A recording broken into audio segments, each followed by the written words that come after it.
Hello and welcome to More Than a Game, a podcast dedicated to the Premier League, the A-League and more.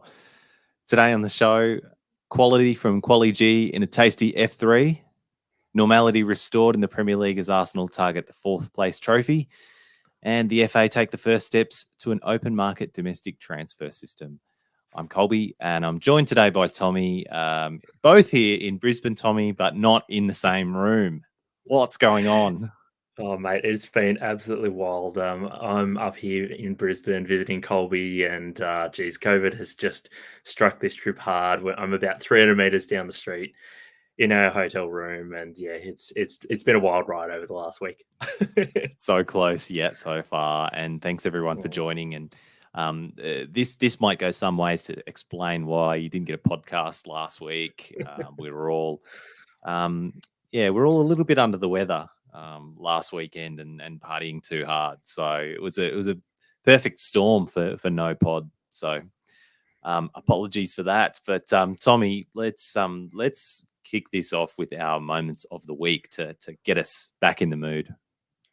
Mate, plenty of great stuff happening around the world and in the A-League as well, as far as football goes. Obviously, we had the F3 Derby, which is tasty. Really enjoyed that. Top four races heating up in England as well. But look, for me, it was hard to go past Riley McGree getting a goal and man of the match for Borough in the championship. And this also gives me an opportunity to shoehorn a little bit of championship chat. So Riley McGree's Borough, they're in seventh place, I think, at the moment.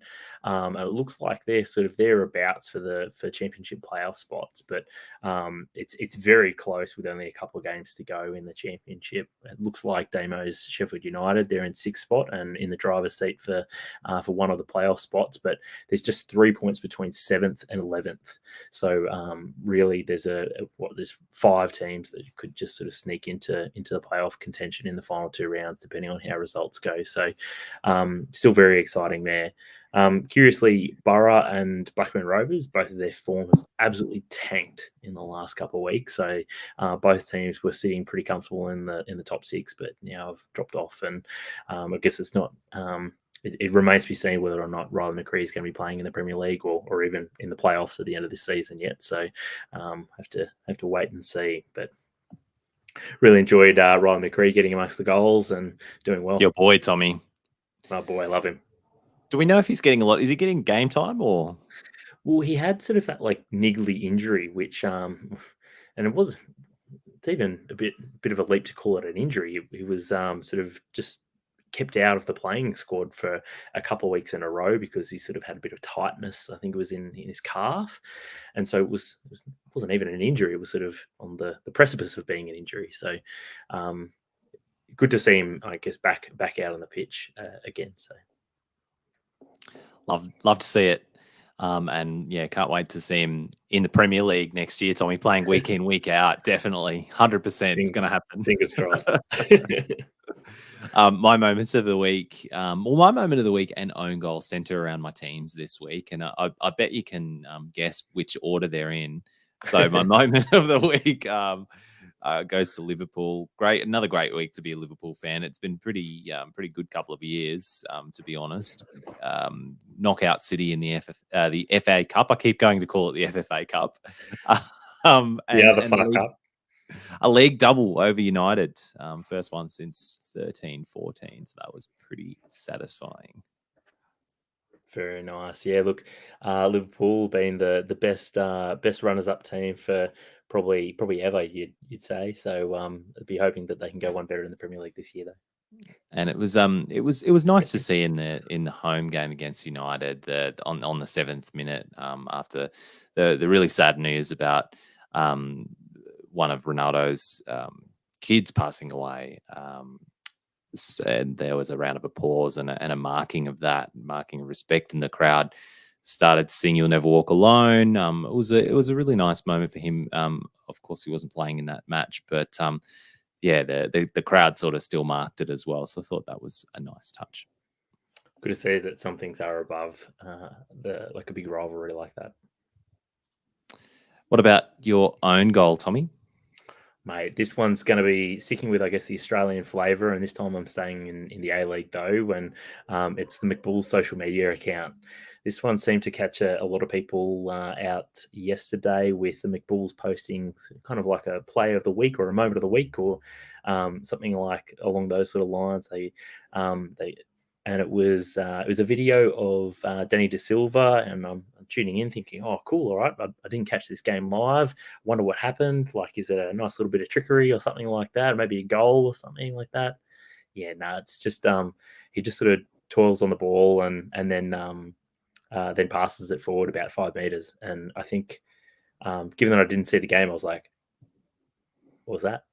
And then everyone else is just absolutely piling onto the social media account, because obviously the Bulls end up going down 4-1. But yeah, it was not what I was expecting when I tuned into social media after the game. And yeah, everyone just absolutely piled onto the Liverpool social media. And I mean, if they got one thing, they definitely got plenty of reach as far as that post went. But well, it wasn't a viral slutty boy keeping the ball in. So I mean, not every team can have one of those. Yeah, that's their version, just the old 5 meter forward pass. I'm surprised you weren't dropping in Newcastle Jets' official social media, tweeting during the game, "I hate cumdog."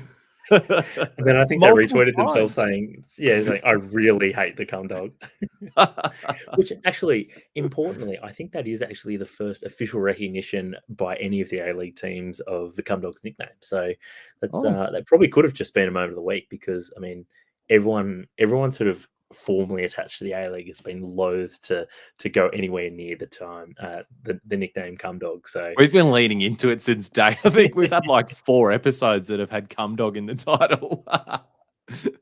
Oh, dear. Really milking that one. Yep, that's it. Milk and cumdog. My own goal is the Raw's underwhelming season. We're not at breaking down seasons yet. We'll have more on that in our end of season review. But what an underwhelming season it's been. So I'm just gonna leave that there as my own goal this week. Plenty of promising youth. Alex Parsons was supposed to be the next coming of Thomas Broich, and look where he ended up. I mean, he's probably had a couple of appearances here and there off the bench. There's been a few bright sparks, but overall, like, the team, I would have expected to come together as a lot better than what they did. But the silver lining is it looks like there won't be any Sydney teams in the top 6. So yeah, which is pretty wild, considering everyone thought that Sydney FC were going to be sort of top 3 at least, and the Wanderers, they obviously recruited really well. So so yeah, don't think anyone saw that coming. More of a chat on that later in the pod, but let's get into some discussion items and sort of items in the news and things before we get onto a few match reviews, Tommie. The FA have announced this week that they're going to remove the cap for professional player transfers. So I think, and like, I don't know how much you know about this, because I don't know a lot other than this sort of announcement, but I think it's going to be firstly for players transferring in the NPL to the A-League. Is that right? It's like a limited sort of tester at the moment. Correct. So previously there was a cap on, so it remains that A-League clubs can't purchase players from other A-League clubs. That remains in place, and that doesn't change with this rule change. But what it does change is that previously there was a cap of 50% of the players' contract value. Yep, that was the sort of the maximum a club could pay it to an NPL team for their as a transfer fee. So look, that's great that NPL clubs they can basically name their price now when it becomes a bit more sort of market based, and it means that clubs or NPL clubs can expect to get a bit of a return on their investment. So that's great for them. But I guess really the next step is A-League clubs being able to A-League clubs being able to charge what the market rate for other A-League clubs. Yeah, I think so. I think it's a good first step towards that, and it will also sort of pave the way for that national second division. The FA plans to roll out next year, still without any promotion relegation, and that will be operated by the FA. But at least the sort of structures are getting sort of set up in place to do that. So Yeah, I think overall this is a really positive step and something people have been screaming out for a long time. So hopefully the test case will go well, and it'll give that incentive to the NPL clubs to sort of develop their talent, and it'll give them a bit of reward for doing that instead of having them all go off to the A League for basically nothing. We have to ask Damo next time he's on the pod. Who's going to be sort of the first player that's going to go for more than 50% of their contract value? I'm sure he knows all Oh, over he'll have a all of list. the exactly. And Tommie, the other big talking point that I was aware of this week was the Super Classico.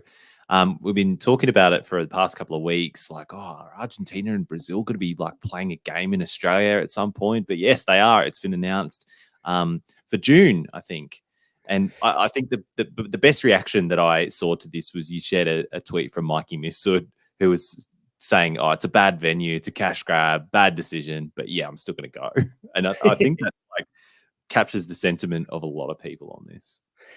Yeah, exactly. And look, the funny thing is, a lot of media here picked up as being a friendly, which it's or at least initially it was announced as not being a friendly. This is going to be a World Cup qualifier, so a live match between two teams who, albeit have already qualified. So it is a dead runner, but still it's a competitive match between two of the biggest teams in the world in Australia. So that is a bit of a coup for Football Mm. Australia, who I believe have been involved in organising it. But it seems as though there's been some developments in the last couple of days, Colby, where it's not clear whether or not the match will actually go ahead in its current guise. The game could go ahead still, but it could end up being a friendly, ironically.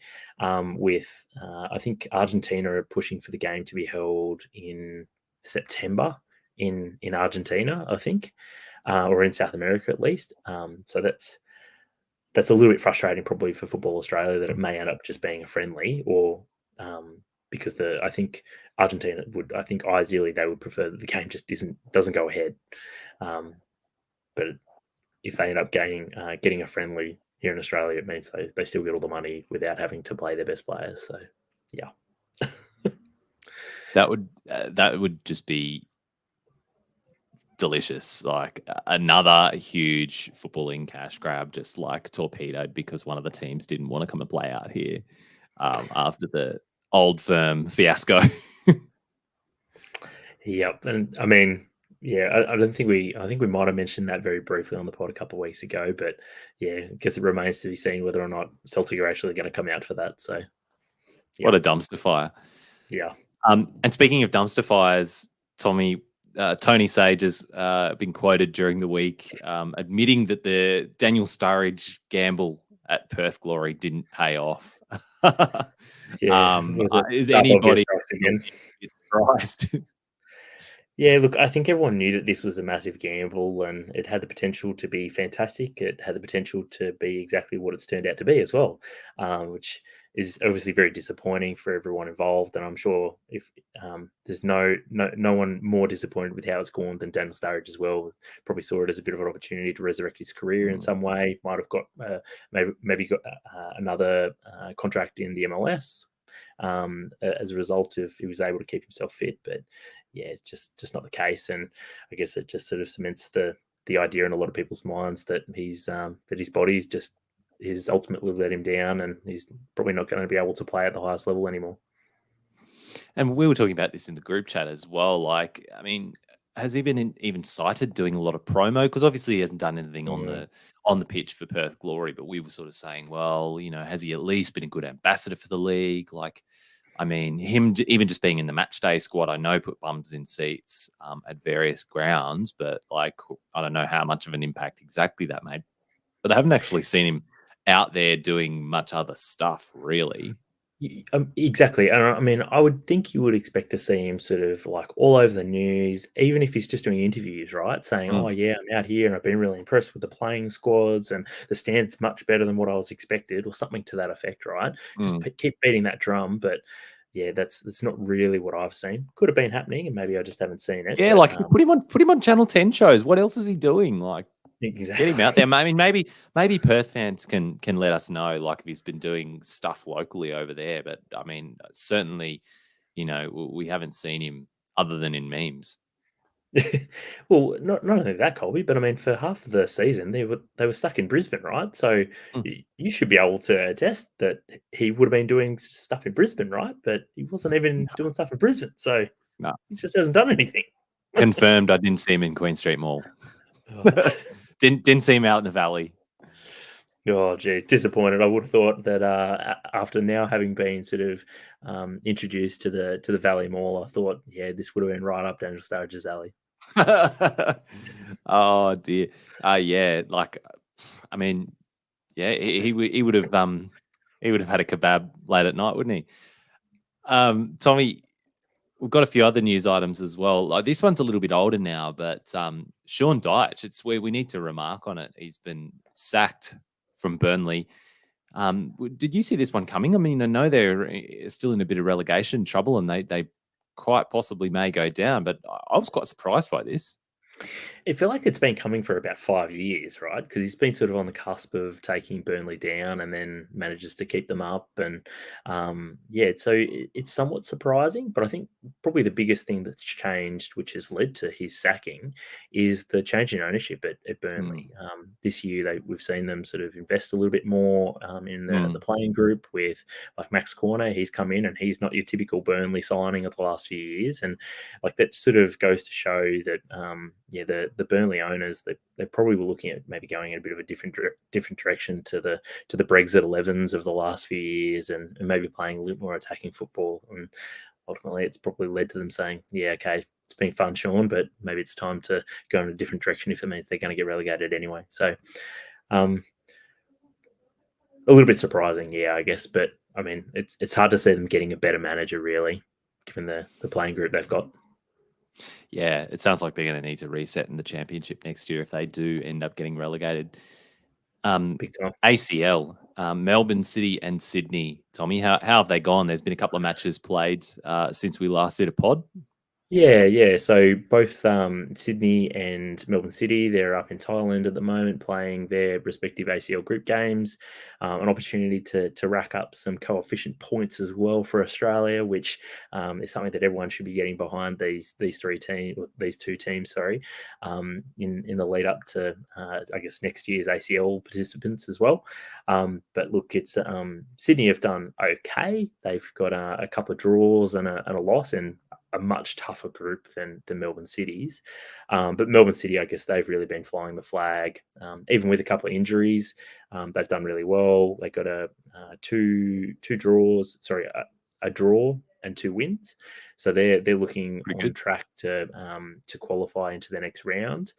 Strangely enough, every top team in the group qualifies for the next round, but not every second place team qualifies for the next round. So it's a bit of a strange dynamic, and I don't know how they choose which second place teams qualify. But it's a little bit funny, and I guess we'll have to see sort of later in this week. It should become quite a bit clearer who's going to qualify for the knockout stages of the ACL. But Melbourne City looking on track to be competing at the next stage, though. That's pretty good. Yeah. Like, when was the last time we had an Australian team, go through to the knockouts in the ACL? Would it be? I think Melbourne Victory Wouldn't be did a the couple of Wanderers. years Would ago. be yeah. Okay. Yeah, Melbourne Victory did. I'm pretty sure a couple of years ago. I don't think they got past like that first stage after um, the the first knockout stage. But yeah, it's obviously been a long time since the Wanderers went deep in the tournament, though. So, and that's really what we need is we need someone to do really well in the tournament, so that everyone goes, oh yeah, Australia is actually still very good compared to Asian clubs. Probably the only other point that I want to mention as far as the ACL goes is that Mark Attilio has been doing really well. Mentioned about Slidey Boys before, but yeah, he's been doing really well to the point where I know a couple of Australian football followers on Twitter picked up that there was like an MLS account, not an official one or anything like that, but they picked up that Mark Attilio, just young talent and someone who one of the MLS teams might look at bringing over because he's obviously talented, he's young, being Australian, he probably fit in reasonably well into sort of the US culturally, so shouldn't have any integration problems or homesickness or anything like that with the change in language or anything like that. So, and I guess that's the other benefit of the ACL is that it puts all of our players in the shop front for either a move to Korea or Japan or even Europe or MLS as well, which is great for not just the A League but also for the Socceroos too. All right, well, coming up next, let's chat a bit of the A-League men's. Tommie, the main event this weekend had to be the F3 derby. Had everything you'd want in a derby. Goals, disallowed goals, swings in momentum, had a bit of spice, moments of quality, moments of peak A-League, and even a sending off. Let's just talk through the sort of key moments. Moreshe opened the score by dinking it over the keeper, pretty much against the run of play, I think you'd have to say, picking Taylor Regan's pocket before the cumdog got a quick double to put the Mariners 3-0 ahead at halftime. And I have to say, by this stage, I thought it was pretty much over. And I think I started cooking dinner or something, and I missed the two Newey goals straight after halftime. Late run to the back post straight after halftime, and then a Farrell own goal minutes later. Newey looked then to have salvaged a point when VAR ruled out that out for a push on the back on Kai Rolls by Goodwin. But then it was Garang Kuol to come off the bench and seal the game for the Mariners late. But there was some drama after that when Pena gets himself sent off for going in on a player with his elbow raised, and then looks to have a go at Matty Simon on the way off, and it was just all kicking off. But what did you think about this game, Tommie? Well, where to start? Because, like you say, this game pretty much had everything you'd want a derby to have. I mean, Garang Kuol, his goal is fantastic. Obviously, we've heard a bit about Kuol and being the next one off the Kuol production line.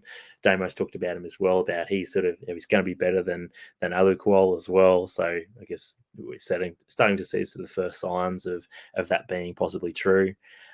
Daniel Pena, I mean, he's been such a revelation, I think, this year in the A-League for the Jets going forward. But I mean, that was just some UFC shit where he's just absolutely flying in with his elbow like that. I don't think anyone was really surprised to see him get sent off. It was pretty stupid. But I mean, let's just talk about the Jets, I think, for a moment, because we've mentioned a few times about Newcastle owner and that kind of thing.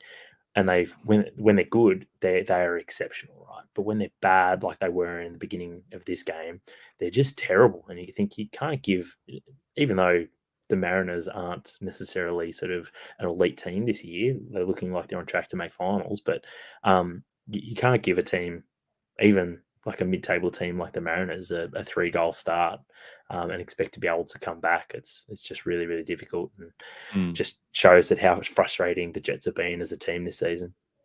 I think that's definitely it, Tommie. Like in terms of the season, because I guess you can start to sort of talk about Papa's season, and we'll get our thoughts together a bit more for the season review. But like just looking at the table, they've let in 40 goals. You look at this match, and like you have to say that German and Regan they pretty much cost Newey the game. Like German had his or gave away the pen, and Regan had his pocket picked for the opening goal. So like I don't think I've seen Taylor Regan been anything other than just absolute garbage this season for the Jets. Man's washed. He's washed, honestly. Like because I think he's third choice centre back, and they only play 2 centre backs normally. So it's Matt Yeoman and ex Adelaide centre back. Isn't it Toffel Stanley normally? No. It's I can't remember his name now, but he looked good. But the problem Jordan Elsey. Sorry, Jordan Elsey. Yeah, you're right. Thank you. And whenever Yeoman and Elsey played together, they looked okay. They looked like a competent football team. But I mean, Taylor Regan, wow, just what an absolute dumpster fire of a defender. The guy looks like he's going to give up at least a penalty every game, if not just a gift of a goal for an attacking player. So, yeah. Yeah. Well, I think because you're right, though, like Papa's had him playing nice football for a lot of it. And they're one of those teams for me, it's like between Newey and the Knicks. Like, I almost can't believe it when they lose games, because I watch them and they just pass the eye test every time. Like they just, they play nice football. And every game even when they lose, I think, oh, gee, they're a bit unlucky there. They don't lose too many Mm. where I think that whole team, what is this team doing? Like sort of like the Wanderers, Brisbane, and Perth have been like this season. But yeah, those guys at least sort of convince me. But But yeah, unfortunately for Newey, they'll miss out on finals again. yeah, and I guess that's tricky then. Like, do you lay the blame then on the coaching staff, because obviously they're not doing something quite right in terms of preparing the match day squad if teams are consistently just sort of coughing up goals and just like sort of kind of basic schoolboy errors like that. But yeah, it's a really tricky one. And look, I guess it is Arthur Pappas's first season as an A League coach, and we know that he's highly rated, but he is going to need time to sort of work out sort of this level as well. So I think next year he'll do better. But and I know he will have learnt a lot this season as well. So hopefully next year the Jets can be a little bit more, a little bit better, I guess, a little bit more consistent. Mm.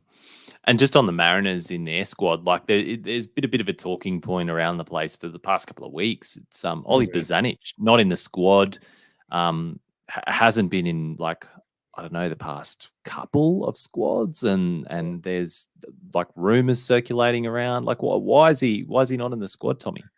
This is funny because at the beginning of the season, he was getting all of the Alex Tobin medal points as well Mm, for the Mariners in the early rounds. So, very very strange that he just sort of disappeared off the face of the earth for about a month. And I know someone pointed out on social media about a month ago, so around halfway through the season, and then just today in response to seeing this on the run sheet, I thought, oh, that's a good point. I've got no idea. So I did a yeah. little bit of digging, and I think he's been very heavily linked with a move to the Wanderers. So it sort of appears as though he may end up moving to the Wanderers, maybe mid season, maybe at the end of the season. And it sounds like Nick Montgomery has said, "Oh well, look, if your head's not here, mate, and you're going to leave at the end of the season, maybe just sit out the remainder of the season." That's what I'm thinking at the moment, which would be pretty huge because he was very influential and playing really well at the beginning of Especially the with the season. But Mariners in the box seat for finals too, and him being one of their most influential players. It takes big balls from a coach to do that, doesn't it? And big especially cojones. big cojones. In this situation, like yeah, your best player, he's had his head turned, and you go right, okay, and he gets replaced with Max Ballard, this academy kid, who I have to say looked brilliant in this game. Yeah, you love to see it, I guess. And look, if there's a team, it's hard to pick out a team that's doing a better job of bringing through academy players and blooding them into the first team at the moment. I mean, he scored an own goal this week. Farrell, I was going to say Colin Farrell, Mm, but he's been very good this season. He'll be such a better player for all of that experience that he's got under his belt this season for the yeah, Mariners. So, and Matty um, Hatch as well. He's been really good. yeah. Well, he's been amongst the goals in the last couple of weeks as well. Like Mhm. not just playing well, but sort of helping them finish out games and the like, and sort of so yeah, it's been a really Yep. good season, I guess, And from then you've that got perspective Garen for the Quoll Mariners. coming off the bench, looking like he might feature more. So yeah, you absolutely love to see it. But then going the other way, just before we leave this point, Bozanic, like I mean, this is clearly a money move because like this just looks like career suicide. Like look at all the players, the quality players who have gone to the Wanderers. They're like the United of the A League. Like players are just gone there and they just go backwards. Like they're it's where their careers go to die. Like at the moment, you've got Troisi was probably already on the way down already. I mean, Petratos, Antonis, like these guys are all good quality names in the A League, and they've just done nothing this season.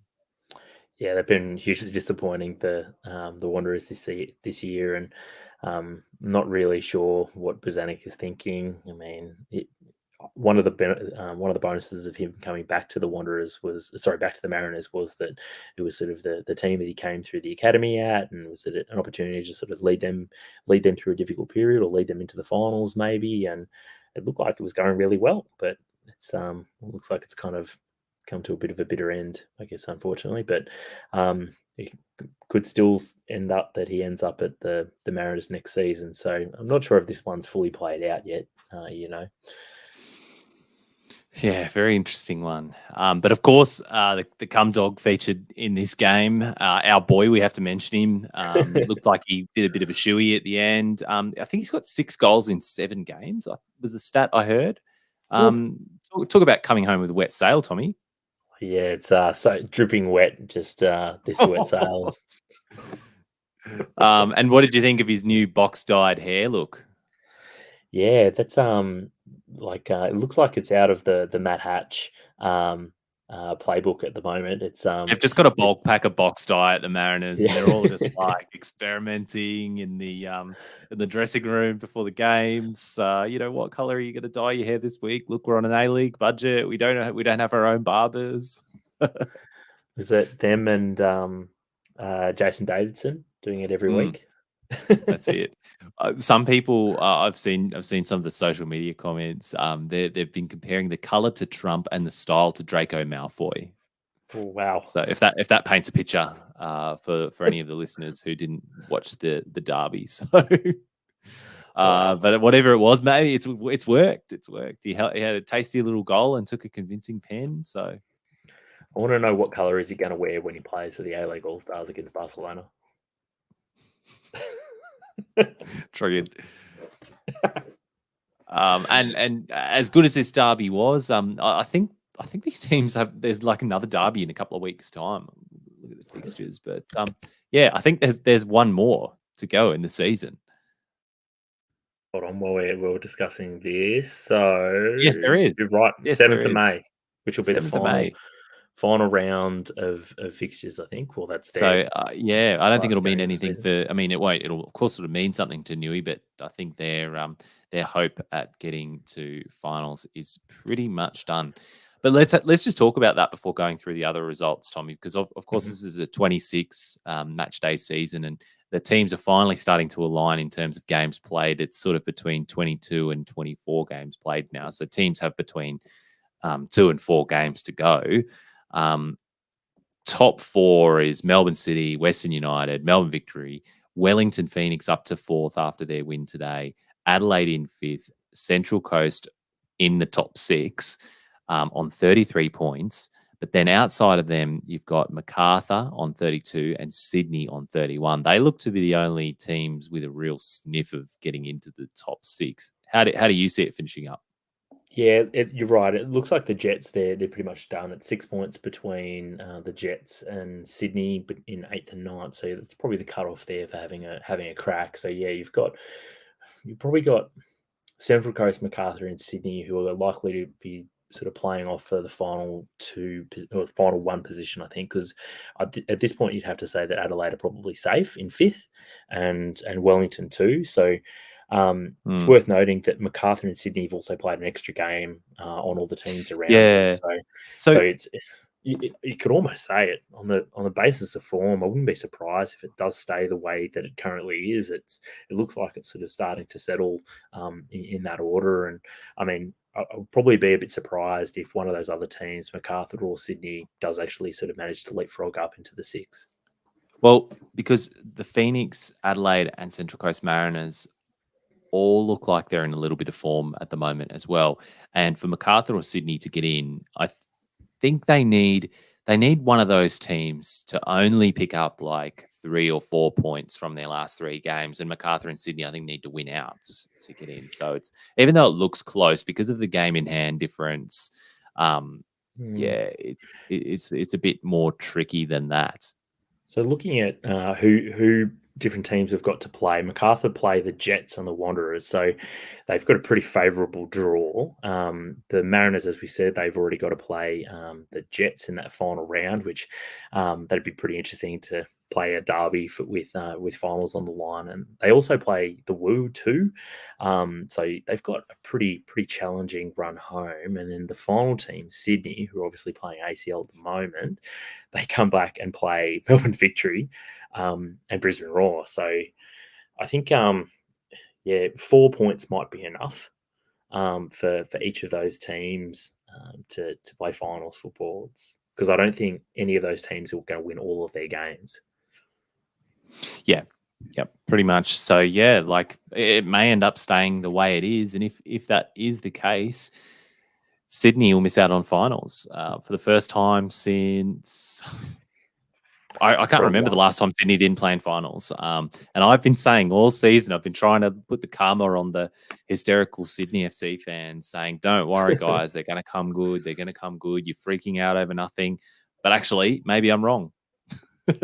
Actually, that's likely. Yep. Other results, Tommie. So not too many games of A-League this weekend, which is disappointing for me in isolation because I just want to be watching football. Macarthur and Melbourne Victory. Macarthur hosted Melbourne Victory. What was it, a couple of nights ago now, time of recording, and went down 4-1. The VUC just marching on and really pushing the top half of the ladder and really coming good at the right time of the season. What was it? Goals to Ben Falami, Jake Brimmer, Roderick Miranda, and Josh Brillante. Miranda's goal as well. I mean, it was the third goal, but I thought it was a cheeky little boy. Yeah, a little flicky boy. Don't mind that. MacArthur looked like they were going to get back into it when they got to 2-1, but the VUC were just too good, Tommie. Yeah, it looked like so MacArthur had when it was at 2-0 to the VUC, the Bulls got one back through Craig Noon's penalty, and then they had a disallowed goal not long after that, and there was a bit of a sliding doors moment for me where I thought, oh geez, if the Bulls had have sort of got that second goal, then really who knows how the game could have turned out. But yeah, I think that that disallowed goal kind of took the wind out of the Bulls' sails a little bit, and they never seemed to really recover. And then the VUC just went on with it. Yeah. Anything else about this one to say, Tommie? I mean, like the VUC, they just look like they're galvanizing at the right time. Economides came off the bench. I thought he looked very good. I've been waiting all season for him to really click into gear as well, but he looked really good late on. Things are just working for them. Yeah, and I mean, having a strong 11 isn't quite enough in the A-League. You need probably 12, 13 great players to be able to go on and either win a title or win the grand final. So, they've looked like they're hitting form right at the right time of the year. And right before we jumped on this podcast, because we're recording a little bit earlier than usual on a Sunday afternoon instead of Sunday evening, because of the early A-League, and what else are we going to do? Wellington hosted Western Sydney Wanderers in New Zealand, of all places, at Eden Park for their second match of that New Zealand homecoming trip for the Knicks. They got up 1-0 thanks to my boy Ben Wayne. Get on the Wayne train. Opened up the scoring. Wanderers in this match, of course, had a chance to equalise, but Ugarkovic slipped, missing the penalty. You'd love that, Tommie. Justice. Yeah, I've got this. You love this kind of thing, yeah. I love it when people try to do stuttering pens and then fuck it up, just like Bruno did for Manchester United last night as well. Big non-fan or anti-fan of the stuttered run-up or the hoppy boy. So yeah, this just chef's kiss for me for this one. But I love this game. Like I just had it on while I was doing prep for this pod. But Eden Park, it was it looked like it was pumping. I think there was like 15k people there. You had Jason Pine on comms. Love to hear it. I should have written down some of the quotes because he had some absolute gems in this one. But listeners will remind me. But he is one of my favorite commentators, and because the Knicks haven't been playing in New Zealand this season, I've missed him. I haven't heard him, so I'm very glad to hear him back. And of course, it was a homecoming of sorts for Mark Redan as well in New Zealand, to get red carded and just smiling and walking off at the end. That was one of the moments of the match for me. You love to see it. Yeah. Anything else on this one, Tommie? No, mate. The missed pen was the highlight for me. Still to play in this round later on this afternoon, so it'll have been played out by the time you're listening to this. Adelaide and Perth. Adelaide hosting Perth. Perth, of course, nothing to play for, and Adelaide playing at Coopers. And Brisbane, also nothing to play for, hosting the VUC in their annual Anzac Day match for the Roar. Coming up next, Premier League Match Day 34.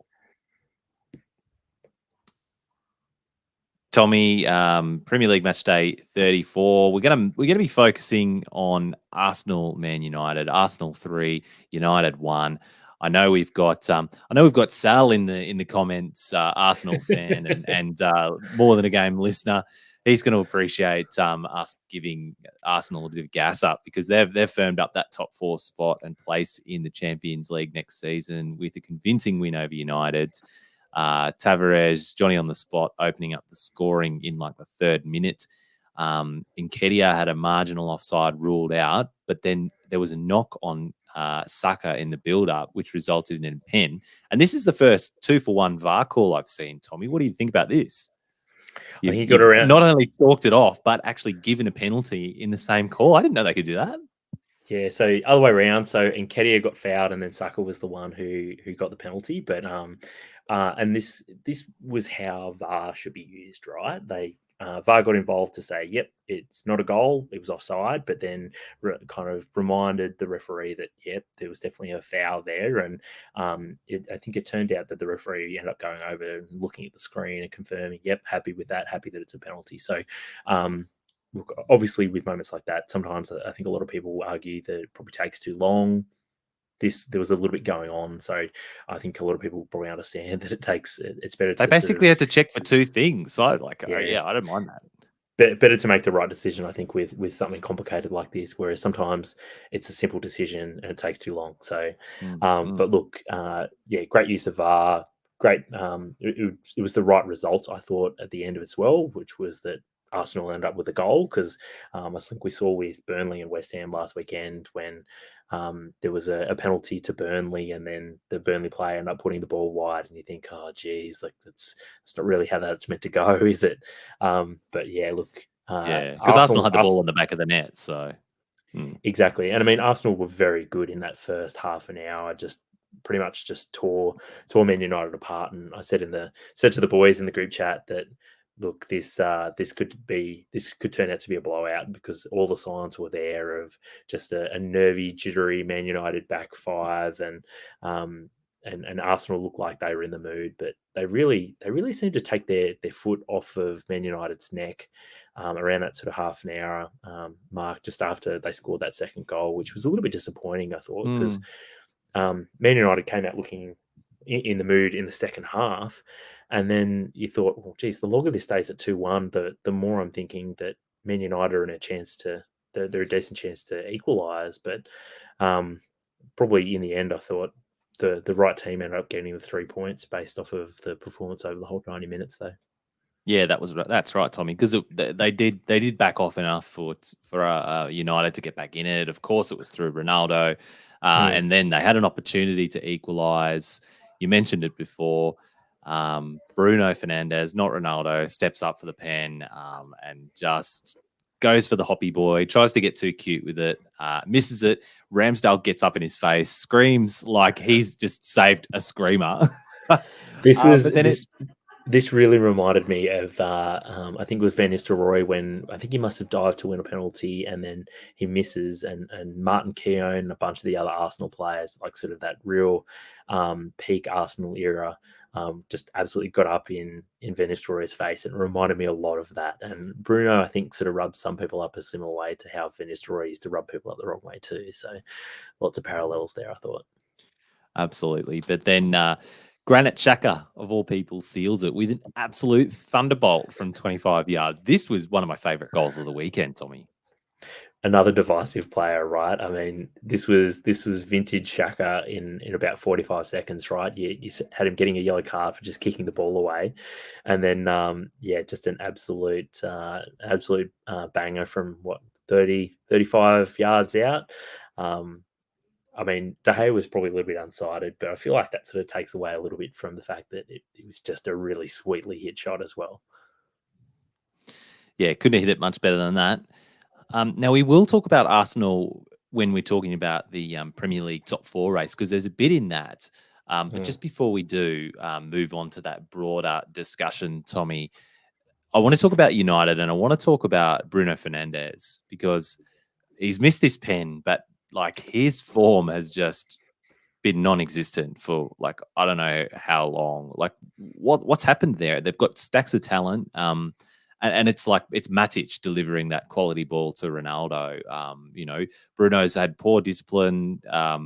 He almost got sent off in this game. Arguably, he had a red card challenge not picked up. What's happening there?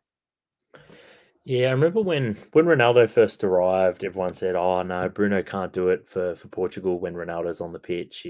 He's too busy doing doggies for Ronaldo." When I do wonder if there's a bit of an element of truth to that, but I Like, think Bruno, he's playing a bit deeper, isn't he? He's playing in a different role, but still, like you'd still expect him to be a bit more influential on the game than he has been in the past couple of games.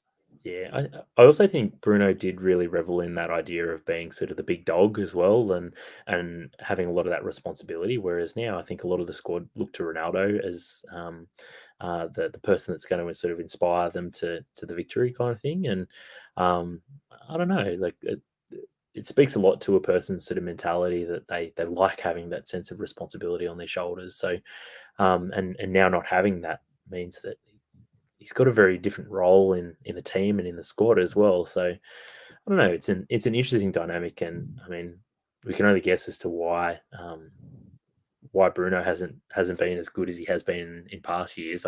There's a bit of a fantasy Premier League theory that he hasn't been this good this season because he hasn't been taking penalties, and that's the only reason why he's just not as good. He's just not racking up the points because Fernandes. Yeah, I can maybe see some truth in that, but that's kind of what I was getting at before. That he's not the top dog anymore. There's not that same sense of responsibility on his shoulders. So it kind of speaks to that idea, though, doesn't it? Mm. And Ten Hag, has this been confirmed? This is official now, isn't it? Yeah, so I think the Athletic confirmed it this week, and then I think there's even some Man United statement out this week saying, "Yep, it's confirmed, it's happening." So first of all, obviously, it's very interesting that they've announced it when they have, but secondly, it also means that Pochettino, nope, not him. So that surprises Pochettino, me. no. Yeah, it surprises me a little bit because I always thought that like he would have been a better fit, given that he knows the Premier League as well. But that's the direction that they've gone. Maybe they're just hoping they can get a genie out of I forget his name now. The centre back, the centre midfielder that they bought from Ajax a year ago. Donny van de Beek. That's the one. Yeah, maybe they just bring. He went to Everton, didn't he? He set the world on fire there too, hasn't he? Lampard's got to get a tune out of him now. Yeah. But yeah, look, he's got a hell of a job ahead of him at Man United, I think, Ten Hag. So it's going to be very interesting to see if he can, I guess, sort of change some of the culture, improve some of the players who's just could have kind of been just floundering for the last 2 years. You've got the likes of Fred, who has improved a little bit. Sancho, obviously, we know that there's a player there, but he needs a little bit of guidance and a little bit of structure around him. And then there's the Martial and Rashford problems that kind of need to be solved in the next sort of 6 to 12 months as well. So, well, that's what I wanted to talk about, Tommie. Like you're talking about getting tunes out of players, and that's what Ten Hag's going to have to do. But I keep reading about this big clean out that's being referred to. Like who are they shipping out? Like Pogba looks like he's played his last game for them. Yeah, I think Pogba's done. I think they've now resigned the fact that he's going to be leaving on a free. Matic, I think his contract's expired. Matter's contract's expired. Lingard's contract's expiring. I wouldn't be shocked if they send Martial out on loan again. And Rashford, wildly enough, in a bit over 6 months, Rashford's gone from sort of being a real darling of the Premier League to just struggling even just to get minutes in the Premier League now. So really bizarre situation there. And yeah, people are talking about Rashford leaving and going somewhere else, which seemed unfathomable about sort of 6 months ago. So What about Maguire, Tommy? The fans are starting to turn on him. He's. Well, I shared a post the other day. Someone had collated all of, I think, the Who scored ratings for Harry Maguire for the season, and he hasn't got 1 over 7 for the entire season. He's just been absolutely trash. Is he gonna? And the fans have turned on him well and truly. Is Yeah. he going to be shipped out? No, and look, the problem with Rashford, Martial, and Maguire is that these guys are on massive wages, and there's no one who would go anywhere near these three guys, amongst some others as well. So they're not going anywhere. They're kind of stuck with them now. So really, they've just kind of got to make the most of a bad situation with some of those players. And it's not from a footballing perspective that they had their contracts renewed. It was purely to sort of maintain their transfer value. But now they're stuck with them for another couple of years. So obviously, I think Maguire's still on his initial contract. I don't think he's had an extension since he's been there. But Maguire, I think they're stuck with him for at least the next sort of 2 years. I think at least. Yeah, there's just such a big job to do there. Massive job. United have conceded 50 goals again this season. I think it was remarked on, like in 18-19, we were talking about it. They copped over 50 goals for that season. They've hit that mark again. Defense clearly an issue. So yeah, Ten Hag's got his work cut out for him. But just go back to Arsenal and back to the overall top 4 race, Tommy. Arsenal seem like they're well and truly in it now with that win, 60 points in 4th, with Spurs dropping points in 5th on 58 points, and United down in 6th on 54 points. Have they got it sewn up as the top 4? And I guess we could expand this to the top 6, I suppose, Tommy, to give West Ham a sniff in 7th. Yeah, go on. How do you see all this playing out? I don't know. Like, I feel like every time we sort of start to say, "Oh yeah, this team's got it sewn up," like we started to do that with Spurs, and then Spurs have gone 2 games without winning. It's just really hard to predict, like how any of these really inconsistent teams are going to finish up the season. I mean, they've all got either 5 or 4 matches to go. When Manchester United, they've still got to play Chelsea, Brentford, Brighton, Liverpool as well. So some sort of plenty of banana skins there. Arsenal, they've still got to play West Ham, Spurs,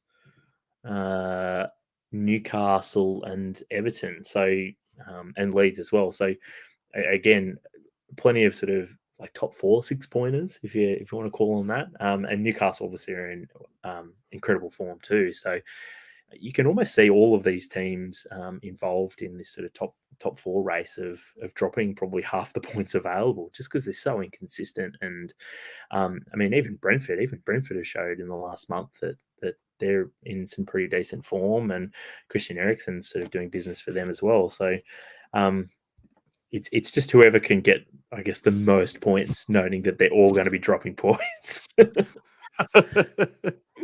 Nice. Even Chelsea, I mean, they're in pretty patchy form too, and you could almost see sort of one of Arsenal or Spurs sort of leapfrogging Chelsea, because I mean, Chelsea as well have just become this really inconsistent team, just like the rest of the top. Well, from Chelsea pretty much down to West Ham, they're just dropping points everywhere. It's bizarre. Tommy, is West Ham going deep in Europe going to be a distraction for them? Because otherwise, I just don't see any reason why they shouldn't be clipping United. They've got a game in hand on them, and United have just been trash. Nah, look, I think West Ham, they're not going to finish any higher than 7th. So Kurt Zouma, he's out for the rest of the season, and Issa Diop stepped up in the Europa League this week and did pretty well. But the big problem there is that Issa Diop's now out for the rest of the season as well. So not sure who's going to play at the back. There's talk of Declan Rice or Souček playing at the back for West Ham, or one of the 18, 19-year-old centre-backs. So they're down on their knees. Antonio is just completely sort of gassed from this season. Bowen's doing well, but I suspect he was sort of rushed back from injury as well. So I think West Ham have had a great season, but yeah, I think the chances of them finishing any higher than 7th are pretty slim because I think they'll be putting everything into the Europa League basket now. Tommie, is this just a temporary defensive injury crisis for West Ham, or are we going to be able to sound the roll out the big name centre back transfer rumor klaxon? Harry Maguire to West Ham, is that what you're suggesting? Ooh. No, look, West Ham owners have been sort of pretty skint over the last couple of years and not necessarily indulging the managers other than Pellegrini, and we saw how well that worked out. So no, I wouldn't be surprised if you see the likes of maybe like Tarkovsky or possibly even one of the Chelsea centre backs who are out on whose contracts are expiring in the next couple of months. I wouldn't be surprised if West Ham pick up a centre back on a free in the next couple of months. That's what I'm predicting. Gee. And a few other results, Tommie. Completely unsurprising. Man City pasted up Watford 5-1. It's like Watford are like Manchester City's whipping boys. I feel like they just always get absolutely like most teams get towed up by Manchester City, but poor old Watford just seem to cop buckets of goals every time they play them. Manchester City, of course, couldn't keep a clean sheet. But, just to digress into fantasy for a minute, Tommie, I played my free hit this week and my finger was hovering over Gabby Jesus. Almost put him in my front line. I thought, oh, you know what? I reckon he's due. And just about put him in. And instead, I decided to go for Bilva. He burns me. He fucking burns me big time. That is, I've got this in my notes actually about Gabby Jesus because this is a classic Gabby Jesus game, right? He hasn't played for like the last 10 games or something ridiculous, and now he shows up and he looks like an elite player. But then he in any other game against like a mid-table team or better, and he's just anonymous. I mean, such a frustrating player, I think, for Pep, because all the signs are there of being able to just sort of take that next step, but just hasn't been able to quite do it yet. Flat track bully. Yep. But I'm just looking at all of those goals and just thinking, if only. Mm-hmm. Norwich Newcastle is the only other game involving goals overnight. Newcastle 3, Joe Linton at the double. Shout out to Shannon. That's his boy. So, like, well, how is this guy turned it around? He's not the guy you were calling Prime Vieira, was it, Tommie? Yeah, and that's not my call, but I think it is kind of funny though. I mean, this is a guy who was brought in to play basically up front. I think he's quite as a target man, but like a bit of a hold up player kind of thing for Newcastle. And yeah, they've turned him into just like this absolute monster of a box to box midfielder for Newcastle. I mean, he's super effective, so that's great, but just not in the way that anyone would have expected. And Bruno Guimaraes in the goals again. He's a good Bruno now. How has that happened as well? Like this guy's come in and he's now the good Bruno in the league. Best Bruno in the league, definitely. Look, there was a lot of people that predicted that he would do well because he was very good for a Leon team over the last few years, and he was a bit of a Football Manager 20 sort of darling. So he's been on the radar for a little while, but I don't think anyone would have expected that he would have done as well as quickly as what he's done for Newcastle. So he's a player that possibly they're going to be able to sort of begin to build a team around next season as well, because he's only quite young. I think he's only 24. So very positive signs for Newcastle there for next season and beyond. Also, Newcastle up to 9th now. Like they're just in crazy form. I remember, like we said it on the pod a couple of weeks ago, they had the best form of 2022. It was like Liverpool, Barcelona, and Newcastle or something. Just doing bits under Eddie Howe. Like they were in the relegation zone in Christmas or something like that. They were last at least Christmas, in trouble. Yeah. What a turnaround.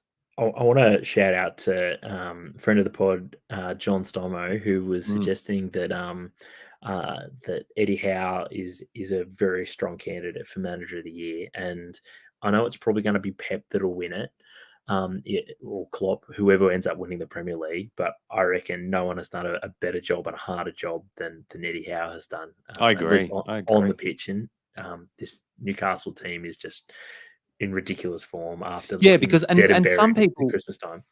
some people will go, oh well, the new owners and all this money, but look who they fight. Like they bought They're Kieran still playing Jacob Trippier and Murphy. yeah, like they didn't buy flashy names in this transfer window. It's clearly the manager that's had an impact. Yeah, exactly. And like, I mean, Dan Burn previously was sort of Mm. a bit player at a mid-table team like Brighton, right? But he's come in and he's done really well. Yeah, Eddie Howe, he's the man. Well, on that note, Tommie, I mean, there's still a few games to play. Brighton, Southampton, Burnley, Wolves, big, huge game for Burnley. This one, Chelsea, West Ham, another London derby, and a Merseyside derby in Liverpool and Everton as well. So we've got a bit of Premier League to look forward to, but that's pretty much it in terms of all the football chat on the pod. Thanks everyone for listening. We'll be back with you next week, back to our regular schedule, we assume and hope. Thank you, as always, for listening. Please check us out on social media or on Twitter, Facebook, Reddit. We're all over the place. We're even on TikTok now. Get around us. The links to all of those are in the show notes. We'll be back with some more A-League and Premier League next week. But until then, enjoy the football.